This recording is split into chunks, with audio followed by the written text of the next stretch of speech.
ठीक है, अभी आप मेडिसिन लीजिए, कल बात करते हैं। क्लास स्टार्ट हो रही है। हेलो हाय गाइज, नमस्कार। कैसे आप सब लोग?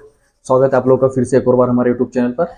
और आज हम बात करेंगे चेस्ट पेन, सीने में दर्द क्यों होता है, कितने प्रकार से होता है, क्या कारण है और उसके समाधान पे। जी हाँ दोस्तों, हम आज केवल चेस्ट पेन पे बात करेंगे, लेकिन इसके पहले मैं थोड़ा सा आप लोगों को अपने बारे में बता दूं। मैं डॉक्टर वीके सरकार, होम्योपैथी कंसल्टेंट, आप लोगों का साथी और स्पेशली न्यू कॉमर्स और हमारे बिगनर्स होम्योपैथ के लिए मैं उनका खास दोस्त। और अगर आप पहली बार हमारी वीडियो को देख रहे हैं तो प्लीज़ लाइक और सब्सक्राइब करना मत भूलिएगा, तो इस तरह की जानकारी आपके पास प्राप्त होती रहेगी। तो लेट्स गो दोस्तों, स्टार्ट करते हैं। जी हाँ दोस्तों, चेस्ट पेन, अगर सीने में दर्द होता है तो सबसे पहले तो मैं आपको बता दूं, सीने में सिर्फ 3 कारणों से दर्द होता है। या तो हार्ट होगा, या तो गैस होगा, और नहीं तो फिर मांसपेशी का दर्द होगा। जी हाँ दोस्तों, यही 3 मुख्य कारण हैं। लेकिन अगर आप डॉक्टर हैं तो सबसे पहले आप पेशेंट का ईसीजी करवाएं। भले चेस्ट पेन किसी भी कारण से हो रहा हो, आपको स्ट्रांगली समझ में आ रहा हो कि ये मस्कुलर पेन हो सकता है या गैस का दर्द हो सकता है, लेकिन फिर भी आप उसका एक बार ईसीजी करके रूल आउट कर लें। अगर ईसीजी नॉर्मल है तो आप फिर उसको फॉलोअप में जो भी आपका ट्रीटमेंट है उसको दीजिए। और अगर आप डॉक्टर नहीं है, नॉन मेडिको है, आम नागरिक है, तो आप भी अगर आपको सीने में बार बार दर्द होता है तो एक बार ईसीजी करके आप लोगों को जरूर देख लेना चाहिए। और ईसीजी के बाद भी अगर आपको प्रॉब्लम होती रहती है, सीने में दर्द बना रहता है, और तो फिर आप लोगों को हार्ट से रिलेटेड और भी जांचें, जो कि मैंने नेक्स्ट सेशन में बताया था, इसके पहले वाले सेशन में टीएमटी का इम्पोर्टेंस, तो टीएमटी है, इको है, इस तरह की कार्डियक सारी जांचें करके आपको एक बार देख लेना चाहिए। क्योंकि पहले का क्राइटेरिया कुछ और था कि सीने में दर्द हुआ, हाँ अटैक निकला, लेकिन आजकल इतना घेच पेच हो गया है लाइफ स्टाइल में लोगों के, तो कुछ समझ में नहीं आता है। और ये ज़रूरी नहीं कि केवल 40 के बाद ही अटैक आए, उसके पहले भी अटैक की संभावना होती है, देखे गए हैं, हो ही रहे हैं, आप सब भी देख रहे हैं अपने आसपास। इसलिए सावधान और सचेत रहने में कोई बुराई नहीं है। तो दोस्तों बेसिकली यही 3 कारण है सीने में दर्द के या चेस्ट पेन के: कार्डियक प्रॉब्लम, या फिर गैस्ट्राइटिस, या फिर मस्कुलर पेन, या न्यूरोजेनिक पेन भी हो सकता है, और साइकोजेनिक पेन भी हो सकता है। तो वो साइकोजेनिक वाला चैप्टर हम अगले सेशन में कंप्लीट करेंगे, क्योंकि वो एक टिपिकल कंडीशन है। आप सब कुछ करके देख चुके होते हैं, लेकिन उसको रिलीफ नहीं मिलता है। और हमारा मेन मोटिव ये है इस सेशन को पूरा करने का कि कई बार बहुत सारे पेशेंट इस धोखे में रह जाते हैं कि यार हमने तो कल रात को सेव टमाटर की सब्जी खा ली थी, या बेसन कट्टे खा लिए थे, उसकी वजह से गैस बन रहा है, या कल चिकन खा लिया था इसलिए गैस हो रहा है, सीने में जलन हो रही है। तो ये कई कारण हैं, इसके वजह से कई बार पेशेंट के पास समय नहीं रहता है। इसलिए आप जागरूक रहिए, और सीने में किसी भी तरीके का अगर कोई डिस्कम्फर्ट आपको लगता है, दर्द हो या जलन हो या भारीपन हो, आपको ईसीजी कर लेना चाहिए। क्योंकि अब मैं आपको बताता हूँ, अगर कार्डियक प्रॉब्लम रियल में है, उसको सीने में दर्द हो रहा है, तो वो कितने प्रकार से हो सकता है। अगर वाकई में एक्चुअल में उसे कार्डियक साइन है, कार्डियक प्रॉब्लम है, अगर सीने में दर्द हार्ट की वजह से हो रहा है, तो बहुत सारे लक्षण आ सकते हैं। अगर भारीपन है सीने में, अगर किसी भी तरह का दर्द है, चाहे वो लेफ्ट साइड हो या राइट साइड हो, कार्डियक हो सकता है। और एक क्लासिकल चेस्ट पेन होता है, सीने में जब दर्द उठता है और दोनों शोल्डर में पेन रेडिएट होता है। आम आपकी भाषा में बोले तो दोनों खब्बे में दर्द जाते हुए महसूस होता है, या पीछे बैक में, अपर बैक में, ये पीठ में, आप समझ लीजिए पीठ की भाषा में भी दर्द होता है। कई बार सीने से जलन उठता हुआ ये आपका जो जॉ होता है, यहाँ पर अकड़न जकड़न सी महसूस होती है। कई बार जैसे आपने जीसस को देखा है, लोहे के उससे बांध देते हैं, कई बार सीने में इस तरीके का ऐसा महसूस होता है आपको, सीने में बांध दिया। वो भी एक सुबह वो करते नहीं जब तक ड्रिंक नहीं करूँ। ये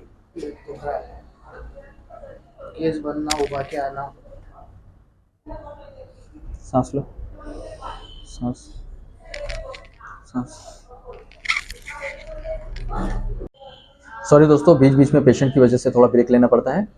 तो हम बेसिकली बात कर रहे थे सीने में दर्द, चेस्ट पेन के लिए, और जो कि हमने बताया 3 मुख्य कारण हैं: एक तो सबसे मुख्य हार्ट, दूसरा गैस्ट्राइटिस यानी कि गैस की वजह से, और तीसरा मांसपेशी या न्यूरोजेनिक या साइकोजेनिक पेन भी हो सकता है। लेकिन मोटिव हमारा ये वीडियो बनाने का ये इसलिए है ताकि आप धोखे में ना रहे, क्योंकि बहुत सारे पेशेंट को मैंने देखा है इस धोखे में रह जाते हैं कि कल लास्ट टाइम हमने चिकन खा लिया था, तेज मसाले वाली चीज़ें खा ली थी, या सेव टमाटर की सब्जी खा ली थी, बेसन कट्टे खा लिया था। तो इस तरह की आप भ्रांति में ना रहे और जागरूक होइए। एक ईसीजी कराने में कुछ नहीं जाता है, क्योंकि आपका हार्ट बहुत इंपॉर्टेंट है आपके लिए, क्योंकि हार्ट है तो ही लाइफ है। और हमारे जो बिगनर्स न्यू कॉमर्स होमोपैथ जो हर डिपार्टमेंट में, और इसके अलावा भी आप काम सीखने जाते हैं, तो मेरा ये सजेशन है आपसे, आप हर डिपार्टमेंट में काम करिए लेकिन एक कार्डियक सेटअप में ज़रूर काम कीजिए। क्योंकि जब आप अपनी पर्सनल क्लिनिक में देखते हैं पेशेंट, तो एक पेशेंट को जब आप कार्डियक साइंस से रूल आउट कर लेते हैं तो आप वहीं सेफ हो जाते हैं, वरना एक फोबिया आपके अंदर भी बना रहता है, अरे यार कहीं मैंने ये तो मिस नहीं कर दिया, ऐसा। तो अब बात करते हैं हम कारण के बाद समाधान की। आपने रूल आउट कर लिया कि पेशेंट को एक्चुअली में गैस की ही प्रॉब्लम है, तो आप उसे गैस के हिसाब से ट्रीटमेंट देंगे। और जब आप ये रूल आउट कर लेते हैं कि इसे मस्कुलर पेन है, तो आप मांसपेशी के दर्द के हिसाब से उसे ट्रीटमेंट देंगे। लेकिन होता ये है, जब आप एक एलोपैथी प्रैक्टिशनर की तरह प्रैक्टिस करते हैं, तो आप उसे कंप्लीट जब ये देख लेते हैं कि रूल आउट करके कि कार्डियक प्रॉब्लम नहीं है, अगर कार्डियक प्रॉब्लम रूल आउट हो जाता है तो उसका एक अलग ट्रैक बना हुआ है, वो फिर कार्डियक ट्रीटमेंट की तरफ ही जाएगा, ठीक है, उसका कहानी फिर दूसरा शुरू हो जाएगा। लेकिन अगर कार्डियक प्रॉब्लम, इसको अपन डिटेल में बाद में बात करेंगे, लेकिन अगर कार्डियक प्रॉब्लम नहीं है, लेकिन अगर आप एक एलोपैथी प्रैक्टिशनर की तरह प्रैक्टिस कर रहे हैं, तो आप वहाँ क्या करते हैं, एक एंटासिड देते हैं, एक एनाल्जेसिक देते हैं, और बस ये काफ़ी होता है। लेकिन कई बार ऐसा लगता है कि न्यूरोलॉजिक पेन भी हो सकता है, तो साथ में एक आप हाई गाबा एंटी न्यूरोलॉजिक पेन के हिसाब से एक मेडिसिन और ऐड कर देते हैं। और जो हाई गाबा एंटी कई बार एमिट्रिफाइलिन के साथ कंपोजिशन के साथ में आता है, तो एंटीसाइकोटिक भी काम करता है, तो पेशेंट को यहीं से रिलीफ हो जाता है, ठीक है। लेकिन अगर आप होम्योपैथी प्रैक्टिशनर है, तो आपके पास मल्टी एंड मल्टीपल ऑप्शंस होते हैं। कई बार जैसे इस तरह के हमने पेन बताया, हाई गाबा एंटी से भी पेशेंट को रिलीफ नहीं होता है, तो हम उसे एंटीसाइकोटिक और ड्रग कंटिन्यू 10 या 15 डेज का कंटिन्यू करते हैं। लेकिन इसी तरह के पेशेंट को आप कार्बोवेज देते हैं, तो उसको इमीडिएटली रिलीफ होता है। और अगर अभी आपको ये क्लासिकल प्रैक्टिस समझ में नहीं आती है कि कार्बोवेज क्यों सिलेक्शन किया है, क्यों देते हैं, तो ये सब चीज़ें भी हम स्टेप बाय स्टेप अपने सारे सेशन में कंप्लीट करते जाएंगे। लेकिन अभी हम स्पेशली इसके लिए बात कर रहे थे, तो इसी को कंप्लीट करते हैं। तो बिगनर्स हैं, तो जस्ट आप यहीं से सीखिए। आपने क्या किया, एलोपैथी प्रैक्टिस में एक डीएसआर दिया, एक हाइफेनिक एसआर दिया, और एक एमिट्रिफाइलिन दिया, या फिर हाई गाबा एंटी दिया, तो एक एंटासिड और एक एनाल्जेसिक, और एक क्या लिया आपने, न्यूरोलॉजिक और एंटीसाइकोटिक पेन के हिसाब से। तो आप अपने होम्योपैथी में भी स्पेशल मेडिसिन अपने आप में ये इंडिकेट करता है कि मैं स्पेशली इसके लिए, तो ये 3 प्रकार की मेडिसिन भी दे देंगे तो कोई बिगड़ेगा नहीं, कुछ होगा नहीं, और बल्कि उससे बेहतर आराम होगा। तो इसको आजमाइए, इसको करके देखिए आप। और फिर जब आप इस तरह से करते रहेंगे, तो धीरे धीरे आप खुद ही अपने आप से अंदर से सीख जाएंगे कि अब मैं इसे एक मेडिसिन में कैसे रिलीफ करूं। तो ये मत घबराइए बिल्कुल भी कि मैंने 3 प्रकार की दे दी, क्या कॉम्प्लिकेशन होगा, क्या इंडिकेशन होगा, क्या कॉन्ट्रा इंडिकेशन होगा, इसमें बिल्कुल भी आप सोचेगा मत, घबराइएगा मत, कोई कॉम्प्लिकेशन नहीं होगा। अगर आप इस तरह से भी ट्रीटमेंट उसको देंगे, तो आप डर निकाल दीजिए। आप अस्पताल में बड़े बड़े केस मैनेज कर लेते हैं हंसते हंसते, लेकिन वहीं आप एक सल्फर मेडिसिन यूज़ करने से भी 10 बार कतराते हैं, डरते हैं, फोबिया हो जाते हैं। कारण यही है कि आप इस्तेमाल नहीं कर रहे हैं। आपका ये डर जाएगा किससे, जब आप उसको करने लगेंगे। तो आप प्रैक्टिस में आइए, उतरिए, और आप जो मेडिसिन आपको लगता है आप दीजिए, क्योंकि साइड इफेक्ट नहीं है। अगर होगा तो थोड़े दिन के लिए या 1-2 दिन के लिए एग्रावेशन ही होगा, और वो भी इतना ऐसा होता नहीं है। सारी मेडिसिन में यूज़ कर चुका हूँ, इतना कोई कॉम्प्लिकेशन वाला मैटर होता नहीं है जितना आप डरते हैं, सोचते हैं, घबराते हैं। सोराइनम, सल्फर नाम सुन के सब घबराते हैं, अरे पेशेंट को एग्रावेशन हो जाएगा तो पेशेंट तो हमेशा के लिए हमारे पास से चला जाएगा, ऐसा नहीं है।